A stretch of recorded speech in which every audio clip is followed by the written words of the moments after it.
We're going to talk about another story actually that's important and that's been making headlines over the last couple of days, which has been a virtual revolt by very prestigious IIMs, including IIM Ahmedabad, against a draft bill prepared by the HRD Ministry, which they believe interferes with their autonomy. This is what the IIM-A director said just yesterday.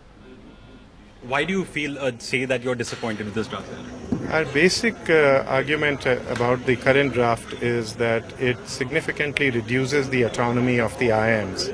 And we believe that autonomy is absolutely critical to ensure that IIMs continue to strive for excellence. A subtle change, which is that regulations have to be pre-approved by government. But the impact of that is quite massive. For instance, there are several items that are determined by regulation according to the Act, ranging from the strategic right down to operational. We don't see a confrontation brewing. There's something that we feel we want to bring to people's attention and then have a conversation.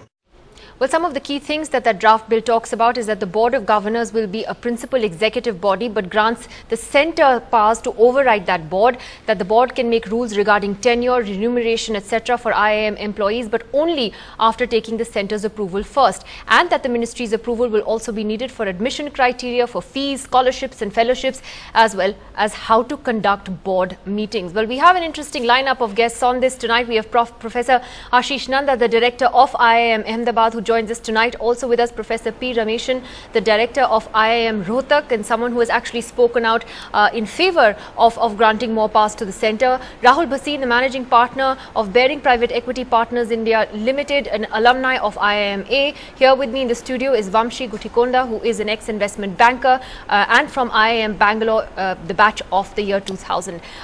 Professor Nanda, to you first. What do you think is the reasoning for this draft bill in the first place? What has prompted, you think, the government to even seek these changes in the way the IIMs function? Nidhi, I'm the wrong person to answer this question because I am totally flummoxed. In fact, the draft bill that has come is, I feel, diametrically opposite to the wonderful policy of the government, which is minimum government, maximum governance, make in India. So I feel, if somebody can educate us how we have come to this draft bill, this proposed, this version, compared to the version we had in October 2014, which actually after considerable consultation we had all signed off on pretty much. I would love to be educated on that. What according to you is the biggest problem with the bill as it stands today, with this draft? I think the bill centralizes authority very significantly, and if you centralize authority in academic institutions, it leads to three consequences. The first is you end up with, we feel, inefficient decisions, because decisions are made at the center whereas people are distributed. At last count there were 13 IIMs, now with 6 more coming there will be 19 IIMs, each with its own unique situation and challenges. And if you centralize most of the decision making, they'll not be optimal for the IIMs. The second is people who are in administrative positions in these 19 IIMs will feel disempowered and perhaps less enthusiastic and energized to take these institutions to levels of excellence. And the third is, if you have multiple IIMs, each trying to be excellent in its own way, you have experimentation, you encourage innovation. If you centralize authority, you reduce that desire for innovating.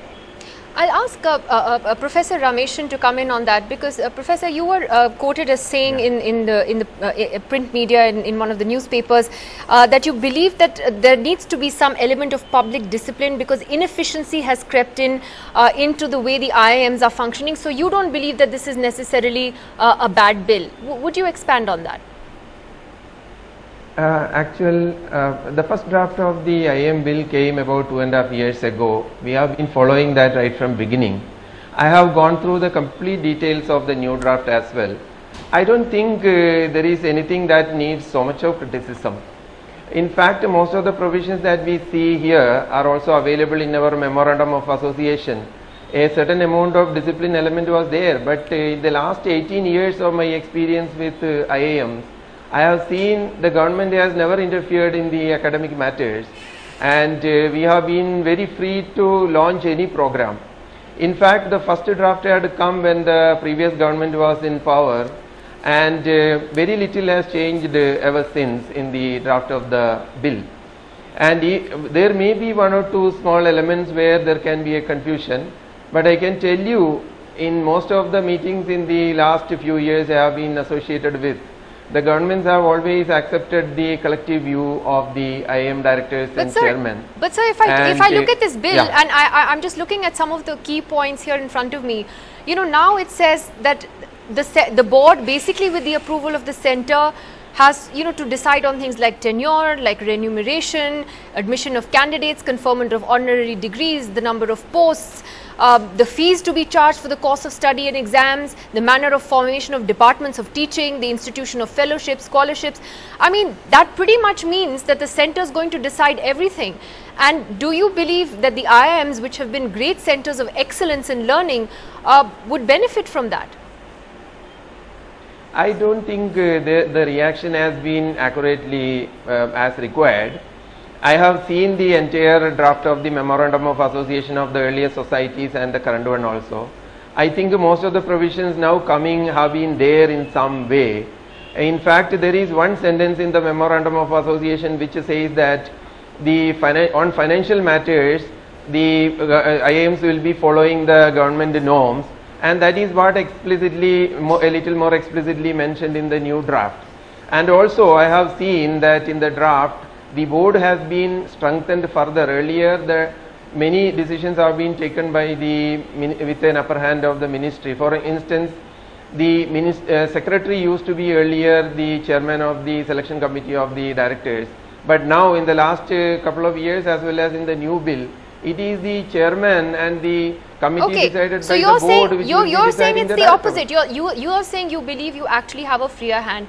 So here, Vamshi, we're in a situation where we have two directors of the IIMs and two of them with very differing views on how to look at this. As an alumni of IIM, how do you see this? Look, I mean, stepping back a bit, I like to reinforce what Ashish said, of IIM Ahmedabad, that I think autonomy of education and academic freedom is like a canonical value of a mature democracy, right? It's almost on par with freedom of expression, right? Now, taking that 30,000 feet view, now stepping down a bit, I think there's a different views you're hearing both in the press and on television from the directors of the older institutes like Ahmedabad, Bangalore, Calcutta, etc., and the directors of the newer institutes.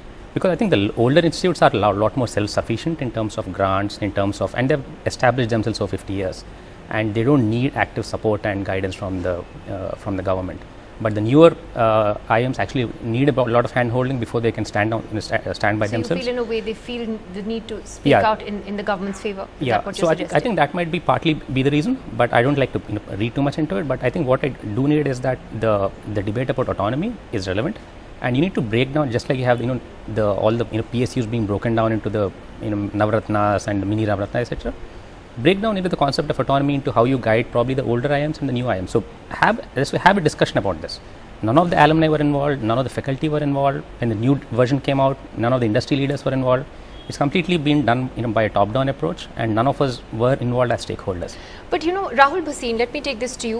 The argument that the government has made so far is that they have put a draft bill out there on the ministry's website because they are looking for opinion. They want to know what the feedback to this will be. Do you necessarily agree with Vamshi here that this has then been a very top-down approach?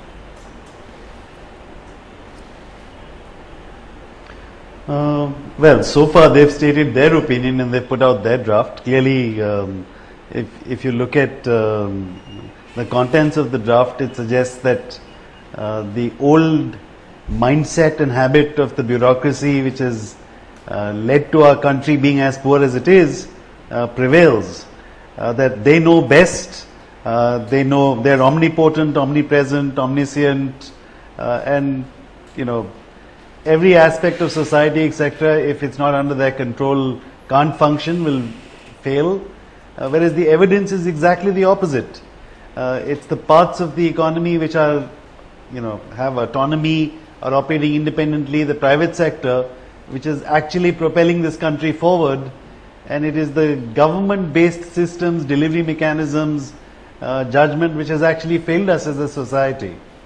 So I think what I find a little funny is that, you take any organization, any ecosystem, any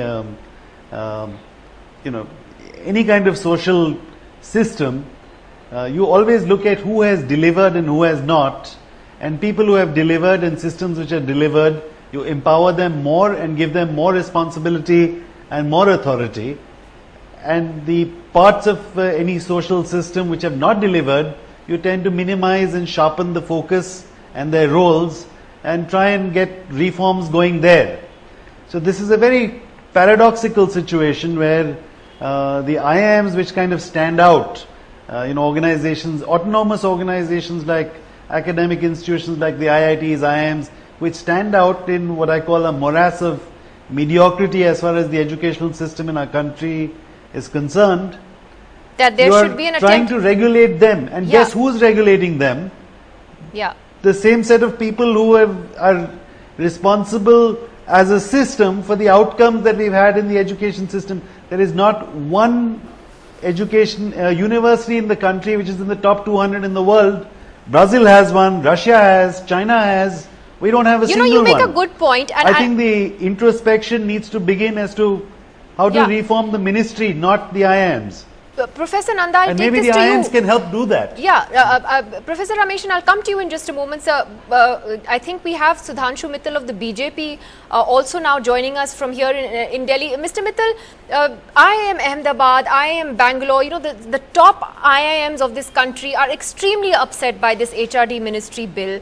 And they believe that this amounts to interference by the centre. And one of the arguments that is being given is, why are you trying, or why is the government of India trying to reform the IIMs when it is the rest of our education system that needs to be looked at more carefully, not these, institutes of excellence? Mr. Mittal. Nidhi, I have gone through the statements of Mr. Nayak, of Mrs. Majumdar and everybody. Principally, I see that they have raised objections to clause 35 and clause 36 of the proposed act. This is a proposed act and the public opinion is sought in terms of what are the apprehensions so that they can be addressed to. But I don't think we've gone through the clauses to really determine whether they are really detrimental to the autonomy of IIMs. Let me read it out to you. 35. The central government may, by notification, make rules for carrying out provisions of this act.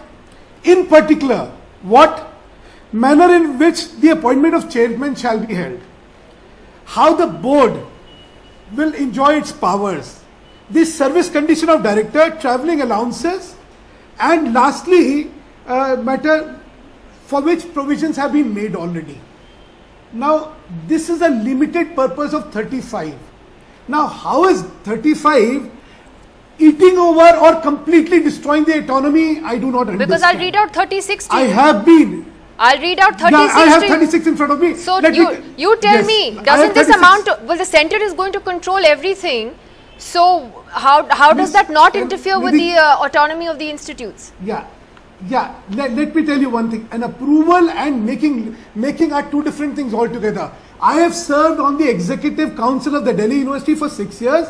I have been a member of the Finance Committee of Delhi University for 6 years. So I understand the functioning of the acts. Now, let me read out 36. What do you mean? What is the difference between approval? Are you saying that that the approval means you go to the centre? You see, what happens is, if I make a law, if I make a regulation, if I make an ordinance, that in certain issues it requires an approval, that's all. But the central government cannot make it.